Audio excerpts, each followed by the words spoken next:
Friends and ఫ్యామిలీతో weekends కి farm house కి వెళ్ళి ఎంజాయ్ చేయాలనుకుంటే వెంటనే డోసే యాప్ ని డౌన్లోడ్ చేసుకుని బుక్ చేసుకోండి. నమస్తే రమగారు. నమస్తే జయ. రమగారు, శకునాలు కొన్ని మనం తెలిసి తెలియక ఫాలో అయిపోతూ ఉంటాం. ఏదైనా మంచి జరిగినా చెడు జరిగినా ఉదయం ఎవరిని చూసాము, పొద్దున్నే లేవగానే ఏం చూసాం, ఎక్కడ ఏం జరిగింది, ఇలా రీకలెక్ట్ చేసుకుంటాం. అప్పుడప్పుడు మన మొహాన్ని మనమే అద్దంలో చూసుకున్నాను గుర్తొస్తుంది. లేదా బయటికి వెళ్ళేటప్పుడు ఎవరైనా తుమ్మినా అట్లా సంథింగ్ అన్నీ ఫాలో అవ్వకపోయినా కొన్ని మాత్రం ఆలోచిస్తూ ఉంటాం కదా. అసలు ఇవి ఎలా వచ్చినాయండి? వీటికి సంబంధించి ఏమన్నా స్టోరీలు కానీ ఏమైనా సామెతలు కానీ అట్లా ఏమైనా ఉన్నాయా? ఎలాగైనా వచ్చి ఉండొచ్చు జయ, ఎలాగైనా వచ్చి ఉండొచ్చు. ఏదో ఒక రకమైన పాటింపు. ఓ మంచినీళ్ళు బిందె ఎదురు రావాలి, ఎక్కడికైనా శుభకార్యాల మీద వాటి మీద వెళ్ళేటప్పుడు. ఆ ప్రయాణాలు పెద్దవి, ఇదివరకు ట్రాన్స్పోర్టేషన్ లేదు, నడిచి పోవాలి, ఏదో దొరికిన బండి పట్టుకుని వెళ్ళాలి. జంతువుల దాడి ఉండేదేమో కదా. జంతువుల దాడులు అవి కూడా ఉండేవి, ఊర్లు దాటడానికి అవి కొంచెం ఇబ్బంది అయ్యేది. అందుకని ప్రయాణ సన్నాహం చేసేటప్పుడు కొంచెం మంచి వాళ్ళు మంచిగా ఎదురొస్తే ప్రయాణం బాగా జరుగుతుందని ఒక నమ్మిక. అలా ఎలాగో మొదలయ్యి ఉంటాయి, అంతే అంతే. అందులో ఏం చేస్తాం మనం, ఈ పిల్లి ఎదురొస్తే అదని, కాకి ఎదురొస్తే ఇదని, మంచినీళ్ళు బిందొస్తే, ముత్తైదు వస్తే, బ్రాహ్మడు వస్తే, ఒంటి బ్రాహ్మడు చెక్కన మంచిది కాదు. అవును, మన ఇష్టం ఎన్నో క్రియేట్ చేసుకో. బోల్డ్ అని క్రియేషన్ అంటే ముందు నుంచి ఉన్నవే, కొత్తవి క్రియేట్ చేసుకోము మనము. ఇవి కాకుండా పొద్దున్న ఎవరైనా ఎదురుపడ్డారు, అప్పుడు పెట్టిన సందర్భం వేరే ఉండొచ్చు. దాన్ని మనం ఎప్పుడు మాట్లాడుకుంటూ ఉంటాం కదా రమ్మగారు, సందర్భాలు వేరు, కానీ మనకి వీలుగా దాన్ని మనం మార్చుకుంటాం. ఇవాళ పని అవ్వకపోతే పొద్దున్న లేచి ఎవరి మొహం చూసానో అని గుర్తు చేసుకోండి. ఇదివరకు అట్లాగా తెల్లారు లేచి పళ్ళు తోముకోవడానికి, నీళ్ళు తెచ్చుకోవడానికి నువ్వు వాకిట్లోకి వెళ్తాలా? అసలు మన ఇంట్లోనే, మన ఇళ్లలోనే, మన బాత్రూములు మన ఇంట్లోనే, మన నీళ్లు మన ఇంట్లోకే వస్తాయి. తెల్లారు లేచి తలుపు తీస్తే ఎదురుకుండా వాళ్ళ ఇల్లు కనబడుతుంది. ఇదివరకు ఎలా ఉండేవి, ఇళ్ళు విసిరేసినట్టు దూరంగా ఉండేవి. పళ్ళు దంతధావనానికి, వంటూ అన్నిటికీ బయటకు వెళ్ళాలి. నీళ్ళు కావాలంటే బయట నుంచి తెచ్చుకోవాలి. అవును కదా. ఇలాంటప్పుడు బయటికే వెళ్ళాల్సి వస్తుంది. అప్పుడు ఎవరినో ఎదురొస్తారు, చూస్తాము. ఇప్పుడేముంది, మొత్తం కార్యక్రమాలన్నీ అయితే కానీ మనం బయటపడం ఇంట్లో నుంచి. మీ పరిస్థితి ఏంటి రమ్మగారు? ఎదురొచ్చే కార్యక్రమాలు ఉన్నాయా మీకు? ఏవో ఉంటాయి. మేము ఊరు వెళ్ళేటప్పుడు అప్పుడు చూసుకొని చేయ. ఒక్కొక్కళ్ళు ఉంటారు కదా, వాళ్ళకి కాస్త సెంటిమెంట్ ఉంటుంది. వాళ్ళు ఉన్నారనుకో మాతో పాటు, అప్పుడు నేనే ఎదురొచ్చి కారు ఎక్కుతాను అనమాట. ఓహో, వ్యక్తులను బట్టి. మేమే అయితే మాకేం ఎదురు రావటాలు ఉండవు. నేను ఇంట్లో దండం పెట్టుకుంటాను, దీపం పెడతారు. ఆ వెళ్ళేటప్పుడు ఒకసారి చెప్తా, బాబు మా ఇల్లు బాగా చూసుకొని అయినా అని చెప్తాను. ఎవరికి? భగవంతుడిగా. ఓకే, మా ఇల్లు జాగ్రత్తమ్మా అని చెప్పేస్తా, వెళ్ళిపోతాం. వెళ్ళే దారిలో ఇట్లా రోడ్డు తిరగంగానే మాకు దాసాంజనేయ స్వామి దేవాలయం ఉంటుంది సందులోకి, అక్కడ ఒక దండం పెడతాను. అదే మనకి గుడివైపు చూడకపోతే కుదరదు నాకు, మాటల్లో పన్ను. గుడి వచ్చేదాకా ఆపదాం పడతారని చదువుకుంటా, నా సెంటిమెంట్ అది. అదే ఆ గుడి ప్రాకారమే కనపడుతుంది, గుడే మనకు కనపడదు, ఇది కనిపిస్తుంది, కమాన్ కనపడుతుంది. అక్కడ ఒకసారి ఆంజనేయ స్వామికి ఒక దండం విసిరి పెడతానమాట. ఓకే, ఆయన ప్రయాణం సజావుగా చేయొచ్చు, మా ఇల్లు వాకిలి జాగ్రత్త అని. ఇదే మన శకునం. ఒక్కొక్కళ్ళకి ఒక్కో రకం, అంతే. ఎదురు రావాలి. మా పక్కింటి వాళ్ళ అబ్బాయికి నేనే ఎదురు రావాలని ఉండేది. 2 సార్లు 3 సార్లు అతను ఫారిన్ ప్రయాణానికి నేనే ఎదురెళ్ళాను. ప్రెజెంట్ ఎక్కడున్నాడు అతను? ఇప్పుడు ఫారిన్ లోనే ఉన్నాడు. శభాష్. అయితే ఒక్కొక్కళ్ళకి ఒక్కటి ఉంటుంది కదా, నమ్మకం రమ్మగారు. అంతేగాని ఇప్పుడు నీ నమ్మకం నీ దగ్గర కరెక్ట్ అయింది, నా దగ్గర ఫెయిల్ అవ్వచ్చు, అంతే కదా. ఓ చిన్న సరదా కథ చెప్దాం చూడు. ఓ ఊళ్ళో రామరాజు అని ఒక ఆయన ఉన్నాడు. ఈయన వడ్డీ వ్యాపారం చేసుకునేవాడు. ఓ రోజు పొద్దున్నే లేచాడు. నేను చీకటి ఉండగానే లేచి పొరుగురు వెళ్దాం అనుకున్నాడు. డబ్బులు వసూలుకో, అప్పులు వసూలు చేసుకోవాలి కదా, వడ్డీ వ్యాపారాలు అంటే నెల వడ్డీ వసూలు చేసుకోవాలి, లేదా అసలైన కాగితాలు ఏవో పుచ్చుకుని వెళ్దాం అనుకున్నాడు. సరే, వాకిలి తలుపు తీసేశారు. అలా వాకిట్లో మియావ్ అంటూ పిల్లి కనపడింది. చిచ్చి దీందుహం మండా, తెల్లవారే కనపడింది, మన పని ఏమవుతుంది చి అని తలుపు ఇట్లా వేసి వెళ్ళి పడుకున్నాడు. అయితే మన తలుపులాగా ఇట్లా వేస్తే పడిపోయే తలుపులు కాదు, గడి పెట్టాలి. ఈయన గడి పెట్టల.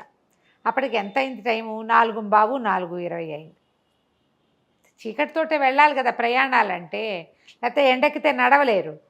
లోపలికి వచ్చి పడుకున్నాడు, తలుపేలా దగ్గరకు పడింది. అదే సమయానికి ఆ వీధిలో పోతున్న ఒక దొంగవాడొకడు ఓరగా తెరిచి లోపల నుంచి వెలుగు బయటపడుతున్న ఆ ఇంటిని చూసి చల్లగా ఇల్లు రామరాజు గారిదని గ్రహించుకుని లోపలికి వచ్చాడు. లోపలికి వచ్చి చూస్తే రామరాజు గారు పడుకున్నాడు మంచం మీద. ఆయన పోయి ఇంకా ఊరెళ్ళను ఈ పూట అని మానేసుకుని మంచం ఎక్కేసాడు. ఓకే, ఆయన తల వైపున గల్లా పెట్టుంది అయింది. అక్కడ పడుకున్నాడు, గల్లా పెట్టున్న గదిలోనే పడుకున్నాడు. లోపలికి వచ్చి అలాగా గల్లా పెట్టెత్తాడు. వాడు అట్టించి ఇటు వస్తుంటే గల్లాపెట్టలో చిల్లరుంది, గల్లు మంది ఉమ్. అని ఈయన లేచి కూర్చున్నాడు. లేచి కూర్చుంటే వీడి చేతిలో ఉన్న గల్లాపెట్టతో ఆయన నెత్తి మీద ఒకటి పెట్టి ఒకటే పరుగు. ఆ మనిషిని చూసేసాడు ఈయన వెలుగులో.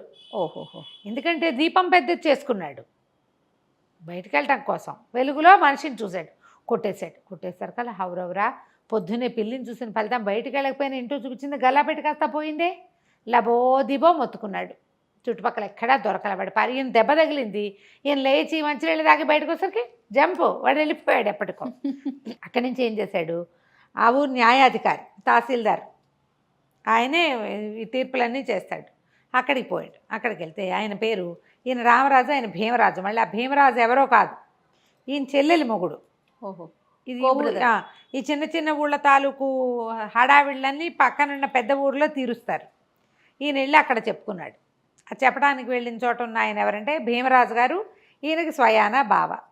ఇంతకీ ఒట్టి బావే కాదు, రామరాజు గారి వడ్డీ వ్యాపారానికి 10 లక్షలు అప్పు పెట్టాడు. ఆయన 10 లక్షలు ఈయన దగ్గర ఉన్నాయి. ఏమో ఈ బాబా ఏమైనా చెల్లి పెట్టడానికి వచ్చావా, ఏమిటా ఈ సంగతి అన్నాడు. చెల్లేమిటి నా బొంద, తెల్లవారి నిద్ర లేవగానే పిల్లి మొహం చూశాను, దొంగ మొహంది. దాన్ని చూసేసరికల్లా గల్లాపెట్ట కాస్త పోయింది, ఎవడో ఎత్తుపోయాడు బాబా, ఇక మొహం మీద బొప్పి. అసలు అందులో ఉన్న డబ్బులు నీవే, నీకు ఇవ్వడం కోసమే నేను అన్ని సర్ది పెట్టాను. పొద్దునే బయలుదేరి వద్దామనుకున్నా, వాకిట్లోకి వచ్చేసరికల్లా వాకిలి తలుపు తీసి మొహం కడుక్కుని ఏదో చెయ్యాలి కదా. అవును కదా. వాకిలి తలుపు తీసేసరికల్లా పిల్లి ఎదురైంది. వెళ్ళి పడుకునేసరికి ఎవడొచ్చాడో తెలీదు, వాడికి అస్తయిట కొట్టేసేసాడు నన్ను, పోయింది అని లబో దిబోమని గోల పెట్టాడు. గోల పెట్టేసరికల్లా సరే ఈయన ఏం చేశాడు, ఆరవీర అందరికీ తన డబ్బులు కబురు చేశాడు. ఇంతలో ఏమైంది, సరే నువ్వు వెళ్ళు మీ ఇంటికి, మా ఇంటికి వెళ్ళిపో, మీ చెల్లెలు చాలా రోజులైంది కలిసి అంటోంది, వెళ్ళి కాస్త ఏదైనా ఎంగిలిపడి కాసేపు నడుము వాల్చి రాను, మళ్ళీ కచేరీకి రమ్మన్నాడు. ఇతను ఇంటికి వెళ్ళాడు. ఇంటికి వెళ్ళి చెల్లెలేదో అంత తద్దనం పెడితే తినేసి మళ్ళీ వచ్చేసరికి ఎండెక్కింది, మధ్యాహ్నం అయిపోయింది. మధ్యాహ్నానికి ఈ పక్కన ఒక సంతలో ఎవరిదో జేబు కొడుతున్న ఒక జేబు దొంగని పుచ్చుకొచ్చారు. ఓ. రక్షక భటులు తీసుకొచ్చారు. ఆ జేబు దొంగ వచ్చి లోపల నుంచుని ఉన్నాడు. నేను చూడలేదండి, నేను పొరపాటున చేశానంటే ఏదో చెప్తున్నాడు. ఇంతలో ఈ రామరాజు గారు లోపలికి వెళ్ళేసరికి ఆయన చూసి, బావోయ్ వీడే దొంగ, పొద్దున్న నన్ను ఎత్తిపగలు కొట్టినవాడని కేకలు పెట్టాడు. కేకలు పెట్టంగానే ఈయన అయ్యారా అవరవరా, పొద్దున్న అంత దొంగతనం చేసి మళ్ళీ మధ్యాహ్నానికి జేబు దొంగతనం చేస్తావా, తీ డబ్బులు ఎక్కడున్నాయో తీయంటే రక్షక భటులు ఉన్నారు. కొత్తవాళ్ళ తహసీల్దార్ గారు ఎదురుకుండా ఉన్నాడు. పైగా తను కొట్టినవాడు ఎదురుకుండానే ఉన్నాడు. దొంగ ఇంకా ఆపుకోలేకపోయాడు. కాదని ఓటరీ ఆయన లేకపోతే ఏమయ్యేది కాదు, జేబు దొంగతనంతో పోయేది. ఇప్పుడు గల్లాపెట్టి దొంగతనం, ఇంట్లో జరబడిన దొంగతనం నెత్తి మీద పడింది.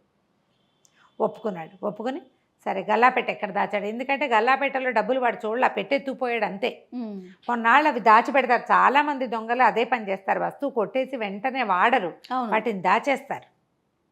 తెలివి తక్కువ పిచ్చి పెదవాళ్ళు వెంటనే అమ్మకంలో పెడతారు. మెచ్యూర్ దొంగలు పట్టిపడిపోతారు వాళ్ళు. తెలివిగల పురాతన దొంగలు ఏం చేస్తారు, దొంగతనం చేసిన వస్తువుని పైకి రాకుండా కప్పెట్టేస్తారు. జనం దాన్ని మర్చిపోయాక తీస్తారు బయటికి. అవును, మనం చాలా చూస్తాం ఇలాంటివి. 20 ఏళ్ల క్రితం పాటి పెట్టింది దొరికింది అని వీడు ఎక్కడో దాపెట్టాడు. అక్కడ చెప్పాడు. చెప్పంగానే ఇక రక్షక భటులతో పాటు రామరాజు కూడా పోయాడు. ఆ పెట్టె నాదే అన్నాడు. పొద్దున ఏం చెప్పాడు, గల్లాపెట్టెలో డబ్బులు దాచాను, ఆ డబ్బు నీకు ఇవ్వడానికే అన్నాడు. ఆ డబ్బు తీసుకొచ్చి సరుకు ఇక్కడ అప్పచెప్పాలి కదా. ఈ తహసీల్దార్ గారి దగ్గర అప్పచెప్తే పెట్టె తెరిచేసరికల్లా 10 లక్షల సొమ్ము ఇంకా చిల్లర ఉంది. తహసీల్దార్ గారు తన 10 లక్షలు తను లెక్కబెట్టి తీసుకున్నాడు. ఈయన నెత్తి తడుకుంటూ ఏం చెప్పాడంటే, పొద్దున్నే పిల్లి మొహం దాని మొహం చూసేసరికల్లా ఇంత దెబ్బ తగిలింది, డబ్బులు పోయింది, కానీ నువ్వు భలే ఘటికుడు బావా, 2 గంటల్లోనే సంపాదించేసావు, పట్టేసావు దొంగనంటే. సరే ఈయన అన్నాడు తహసీల్దార్ గారు, బాబా నే కూడా పొద్దున్న పిల్లి మొహమే చూశాను పొద్దున్నే, నువ్వు పోయింది అంటున్నావు, నాకు వచ్చింది చూడు, బాకీ వసూలైపోయింది, పాత బాకీ వసూలైపోయింది. 2 ఏళ్ళ నుంచి వడ్డీ ఇస్తున్నావా, ఇవాళ అసలు వసూలు అయిందంటే మహాలక్ష్మి ఇంటికి వచ్చింది, పిల్లి ఎదురవటం వల్లే మహాలక్ష్మి ఎదురొచ్చింది. ఈయన గొంతులో డక్కుపడింది. ఈయనకి డబ్బు ఇవ్వడం ఏమి ఇష్టం లేదు ఇప్పుడు. అదేలే మహా అయితే కొంచెం చెల్లు పెట్టేవాడు, ఉన్న 10 ఇచ్చేయవలసి వచ్చింది. సరే ఇంకా ఊరుకున్నాడు మాట్లాడకుండా. సరే చెల్లెలింటో రాత్రి భోజనం చేసి పడుకుని సణుకుంటూనే ఆ ఇచ్చేయాల్సి వచ్చిందని ఇక ఉన్నవి ఆల్రెడీ కొన్ని బాకీలు బయట ఇచ్చున్నాడు. ఆ డబ్బుతో తన కథ నడుస్తుందన్నమాట. సణుక్కుంటూ ఇల్లు చేరాడు. ఈయన ఇంటికి వెళ్ళిపోయాడు. మధ్యాహ్నానికి పక్కింటి ఆయన ఎదురొచ్చాడు. ఆయన అదోలా ఉన్నాడు. ఏమిటా గోపాలం అలా ఉన్నామంటే ఏం చెప్పనండి, పెంపుడు పిల్లి పిచ్చిముండా పొద్దున్నే ఎవరి మొహం చూసిందో నిన్న సాయంత్రం చచ్చిపోయిందండి అని అన్నాడు. ఈయన ఉలిక్కిపడ్డాడు. ఆ దొంగ కూడా ఇదే మాట చెప్పాడు, పొద్దున్నే పిల్లి ఎదురొచ్చింది అందుకే నేను పట్టుబడిపోయాను అని. ఇప్పుడు ఎదురొచ్చిన పిల్లి ఎవరెవరికి ఎదురొచ్చింది? మొదట రామరాజుకి ఎదురొచ్చింది. అవును, రామరాజుకి డబ్బు పోలేదు, అప్పు తీరిపోయింది, మొదట పోయి దెబ్బలు తగిలినప్పటికీ. అదే పిల్లి దొంగకి ఎదురొచ్చింది, వాడు పట్టుబడిపోయాడు. ఆ పిల్లి కాస్త పైకి వెళ్ళిపోయింది. పిల్లి ఎదురొచ్చిన భీమరాజు గారికి ఆయన పాత బాకీ వసూలైపోయింది. పైగా దొంగని 2 గంటల్లో పట్టుకున్న క్రెడిట్ కూడా వచ్చింది. శకునంలో ఏమైనా ఉందా? ఒక్కొక్కరికి ఒక్కో విధం. అదే ప్రధానమైనది ఏంటి, ఈయనకి బాకీ తీర్చే రోజు వచ్చింది, వాడికి పట్టుబడే రోజు వచ్చింది, ఆయనకి డబ్బు వచ్చే రోజు వచ్చింది, దానికి కాలం చెల్లిపోయింది, చచ్చే రోజు వచ్చింది. ఎవరో ఎదురొచ్చారు పొద్దున్నే దానికి, అందుకని పోయింది. అంతే, ఎవరి మొహం చూసిందో పిచ్చిముంటే చచ్చిపోయింది అన్నాడు. అనగానే ఈయన ఉలిక్కి పట్టాడు, నా మొహమేగా చూసింది అది. అయ్యో రామా అనుకున్నాడు, ఇంకెప్పుడు చిచ్చి ఈ సెకండ్ పాటించకూడదు, నా దారిని నేను ఊరు ప్రయాణం అయ్యి ఉంటే ఇదేవి నా డబ్బు ఇప్పుడు అప్పు తీర్చాల్సిన అవసరం ఉండేది కదా, ఇంకా కొన్నాళ్ళు నడిచేది కదా. ఈసారి శకునం పాటించకూడదని 4 కొరుకుని లోపలికి వెళ్ళిపోయాడు. నేనే చూశాను అని చెప్పకుండా కాదు కంచికి మనం ఇంటికి. చాలా బాగుందండి. నమస్తే. నమస్తే.